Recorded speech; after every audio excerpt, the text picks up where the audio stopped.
दोस्तों आज हम बात करने वाले हैं। देखिए चार्ट आपके समक्ष लिखा हुआ है यहाँ पे और ये सभी आपको पता लग रहा है कि कंबस्टेड हो चुके हैं।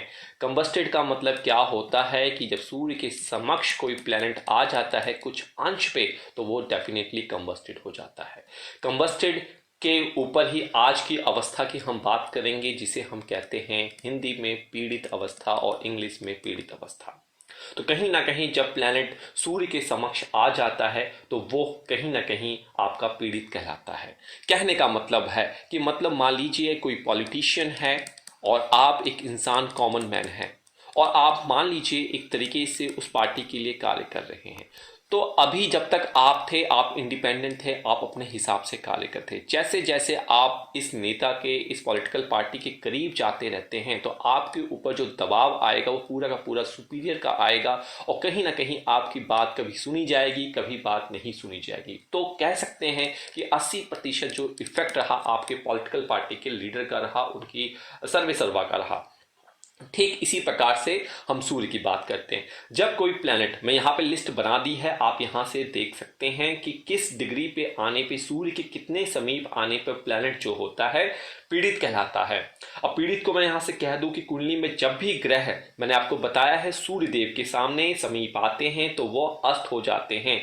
तो कंबस्टेड प्लैनेट को हम ये भी कह सकते हैं कि वो पीड़ित अवस्था में है। तो इस अवस्था में ग्रह डेफिनेटली अपना प्रभाव खो देता है, जैसा मैंने आपको भी एग्जाम्पल बताया है। तो अस्त ग्रह की अवस्था उसकी पीड़ित अवस्था होती है। इस अवस्था में ग्रह अशुभ फल प्रदान करता है, मतलब कि बहुत ज्यादा नाक रगड़ाने के बाद 1% आपको वो फल देता है। तो डेफिनेटली आपको उतना आउटकम्स नहीं मिलना जितना आपको मिलना चाहिए था। तो मैंने यहां पे लिखा है कि मार्स जो है जब सूर्य से 17 डिग्री के अंश पे आ जाता है, 0 से 17 की डिग्री के बीच में क्लोज आ जाता है तो वो कंबस्टेड कहलाता है। मरकरी ठीक उसी प्रकार से 14 डिग्री पे आ जाने पे, जुपिटर उसी प्रकार से 11 डिग्री आने पे, चंद्रमा 12 डिग्री आने पे और शुक्र जो है 10 डिग्री आने पे, शनि महाराज 15 डिग्री आने पे और राहु केतु शैडो प्लैनेट हैं इसलिए ये अस्त नहीं होते हैं। तो ये क्वेश्चन आप मत पूछिएगा। चलिए, तो उनका कंबशन का स्टेट नहीं होता है, हालांकि क्योंकि वो कहीं ना कहीं ग्रहण कर लेते हैं, सूर्यदेव को निगल लेते हैं तो ग्रहण दोष बन जाता है। तो पीड़ित अवस्था आप सीधे याद कीजिए, जो प्लैनेट आपकी कुंडली में कंबस्टेड हो रखे हैं वो ही आपकी पीड़ित अवस्था में प्लैनेट कहलाएंगे। जब सूर्य के समीप प्लैनेट आ जाता है तो उसे पीड़ित अवस्था कहते हैं। तो इसका प्रभाव कब कब आने वाला है आपके फलस्वरूप नहीं, जब इन ग्रहों की दशा अंतरदशा चलेगी तब तब आपको पीड़ित अवस्था में आपको फल देंगे। तो ऐसी अवस्था में क्या होता है, बहुत मेहनत करने के पश्चात ही तिरंगा फैलाने का फायदा मिलता है। मतलब 500% तक जब आप एफर्ट करेंगे तो 1 से 2% तक का आपको प्रभाव मिलेगा। इसीलिए कहा जाता है जो प्लैनेट पीड़ित अवस्था में हैं उन्हें सूर्य देव को जल नियमित देते रहना चाहिए। इससे जो प्लैनेट हैं वो अपना प्रभाव अच्छा देते हैं, पीड़ित अवस्था में दूर जाते हैं। तो देखिए पीड़ित अवस्था में व्यक्ति को जब इनकी दशा अंतरदशा आएगी, धन की हानि होगी, आप इन्वेस्टमेंट करेंगे उनका अच्छा प्रभाव आपको नहीं मिलेगा, बच्चों के साथ, पत्नी के साथ, स्पाउस के साथ कलह की स्थिति उत्पन्न होगी, आपको रोग जैसी समस्याओं का सामना करना पड़ सकता है और किसी कारण से बदनामी हो सकती है, लोग आपके पीठ पीछे आपकी चुगली कर सकते हैं, अनैतिक कार्यों में आप लिप्त हो सकते हैं जब आपके ऊपर पीड़ित अवस्था हो। एग्जाम्पल ले लेते हैं, मान लीजिए ये एक कन्या लग्न की कुंडली, एक ये सिंह लग्न की कुंडली है। इस तरीके से मान लीजिए आपकी कोई कुंडली हो सकती है, आप उठा के देख सकते हैं। चलिए, इस तरीके से ये कुंडली हो गई और आप देख रहे हैं सूर्य देव इस कुंडली में जो हैं वो बैठे हैं कहीं ना कहीं चतुर्थ भाव में, और इस भाव में मंगल देव भी बैठे हुए हैं और जुपिटर भी यहाँ पर बैठे हुए हैं। और जुपिटर जो है वो इतने अंश पर बैठे हुए हैं 11 डिग्री अंश पे, और मंगल जो है वो कहीं ना कहीं बैठे हुए हैं इनकी कुंडली में 17 डिग्री अंश पे।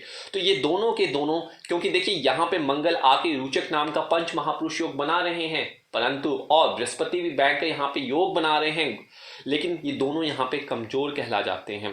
तो जब दशा अंतर दशा आएगी तो आपको पंचम भाव से रिलेटेड, अष्टम भाव से रिलेटेड मेहनत कार्य करने पड़ेंगे, और यहाँ पे कहीं ना कहीं भाग्य भी जो होगा, क्योंकि जब मंगल की दशा अंतर दशा आएगी तो भाग्य से रिलेटेड भी आपको मेहनत यहाँ पे करना पड़ेगा। तो मतलब जिन भावों के वो स्वामी हैं और जिस नक्षत्र में बैठे हुए हैं वो, और नक्षत्र का मालिक जिन भावों का स्वामी है, उस केस में आपको उन घरों से रिलेटेड बाधा परिश्रम बहुत ज़्यादा करने की आवश्यकता होगी। ये सिंपल तरीका है याद करने का। कंबस्टेड इज इक्वल टू पीड़ित होता है, इसको नोट कर लीजिए। जीवन में सफलता बहुत असफलता करने के बाद ही मिलती है, गिरने के बाद ही आपको प्रयास सफल होते हैं। इसलिए आपको इन अवस्था में धैर्य नहीं चलना चाहिए। अगर आप तैयारी कर रहे हैं यूपीएससी, सिविल, नीट की, तो आपको प्रयत्नशील लगातार रहना चाहिए, क्योंकि गिरने के बाद ही आप सफलता प्राप्त करेंगे। तो आज बस इतना ही। अगली वीडियो में जो हम बात करने वाले हैं पीड़ित अवस्था के बाद, वो बात करेंगे दीन अवस्था की। तो अगली वीडियो को देखना ना भूलिए। किसी प्रकार की सहायता तो वेदा ऐप डाउनलोड कर लीजिए ज्योतिष घर। हमारी वेबसाइट पे विजिट कर सकते हैं आप। इंस्टाग्राम, ट्विटर, फेसबुक पर आप अपना चार्ट शेयर कर सकते हैं। कोशिश होगी हम आपको जल्द से जल्द एक फ्री क्वेश्चन का जवाब दिया जाए, लेकिन पेशेंस, धैर्य आपको बनाकर रखना होगा। अपने mobile number, email number share ना कीजिए, हमारी तरफ से नहीं मांगे जाते, और कोई भी कॉल विदाउट अपॉइंटमेंट नहीं की जाती है। तो बी सेफ और सब कमेंट से आप बचिए। तो आज मैं यहाँ पे इजाजत आपसे चाहूंगा। नमस्कार, जय माता दी। शीघ्र मिलते हैं दीन अवस्था के साथ।